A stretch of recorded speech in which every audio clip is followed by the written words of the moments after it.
Schallenberg. Letters of Two Brides, by Honoré de Balzac. Letter 8.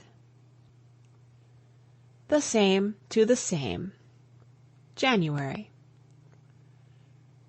Our master is a poor refugee, forced to keep in hiding on account of the part he played in the revolution which the Duc d'Angoulême has just quelled. A triumph to which we owe some splendid fates. Though a liberal and doubtless a man of the people, he has awakened my interest. I fancy that he must have been condemned to death. I make him talk for the purpose of getting at his secret, but he is of a truly Castilian taciturnity. Proud as though he were Gonzalvo di Cordova, and nevertheless angelic in his patience and gentleness. His pride is not irritable like Miss Griffith's. It belongs to his inner nature. He forces us to civility because his own manners are so perfect, and holds us at a distance by the respect he shows us. My father declares that there is a great deal of the nobleman in Señor Henares, whom, among ourselves, he calls in fun Don Henares. A few days ago I took the liberty of addressing him thus.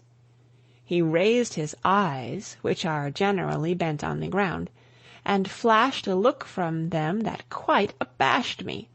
My dear, he certainly has the most beautiful eyes imaginable. I asked him if I had offended him in any way, and he said to me in his grand rolling Spanish, "I am here only to teach you Spanish." I blushed and felt quite snubbed. I was on the point of making some pert answer, when I remembered what our dear Mother in God used to say to us, and I replied instead, "It would be a kindness to tell me if you have anything to complain of." A tremor passed through him. The blood rose in his olive cheeks. He replied in a voice of some emotion, "Religion must have taught you, better than I can, to respect the unhappy.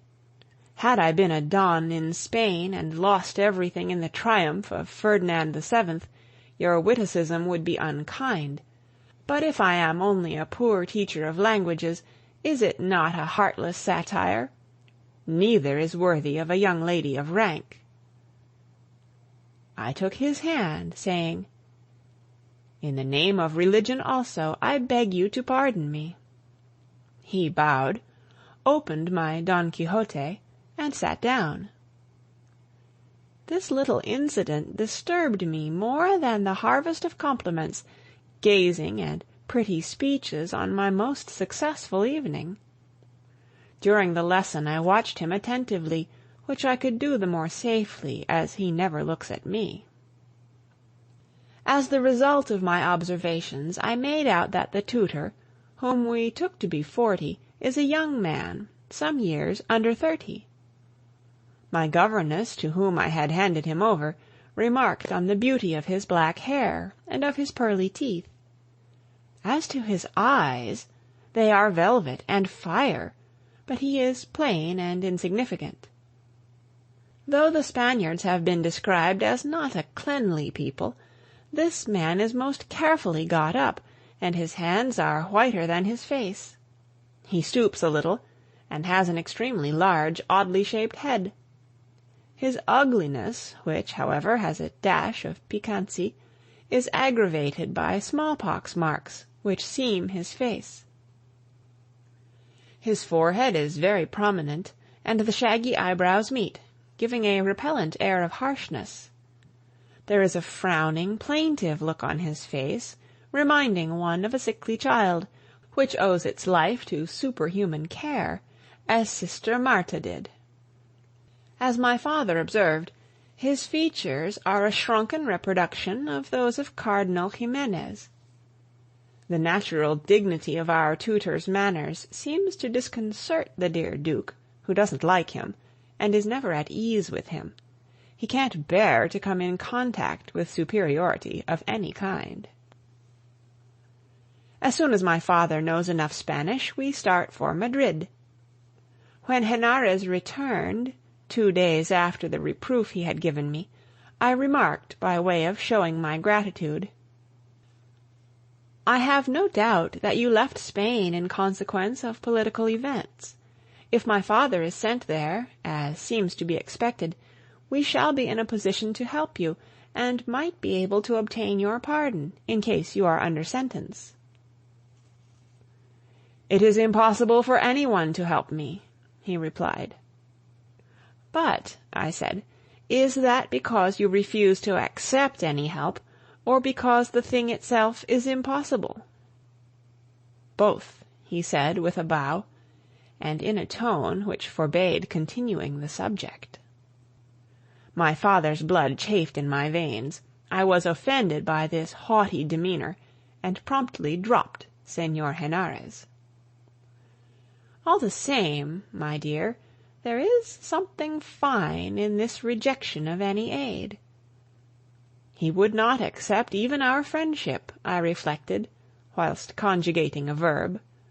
Suddenly I stopped short and told him what was in my mind, but in Spanish. Henarez replied very politely that equality of sentiment was necessary between friends, which did not exist in this case, and therefore it was useless to consider the question. "Do you mean equality in the amount of feeling on either side, or equality in rank?" I persisted, determined to shake him out of this provoking gravity. He raised once more those awe-inspiring eyes, and mine fell before them. Dear, this man is a hopeless enigma. He seemed to ask whether my words meant love, and the mixture of joy, pride, and agonized doubt in his glance went to my heart. It was plain that advances which would be taken for what they were worth in France might land me in difficulties with a Spaniard, and I drew back into my shell, feeling not a little foolish. The lesson over, he bowed, and his eyes were eloquent of the humble prayer, "Don't trifle with a poor wretch." This sudden contrast to his usual grave and dignified manner made a great impression on me. It seems horrible to think and to say, but I can't help believing that there are treasures of affection in that man.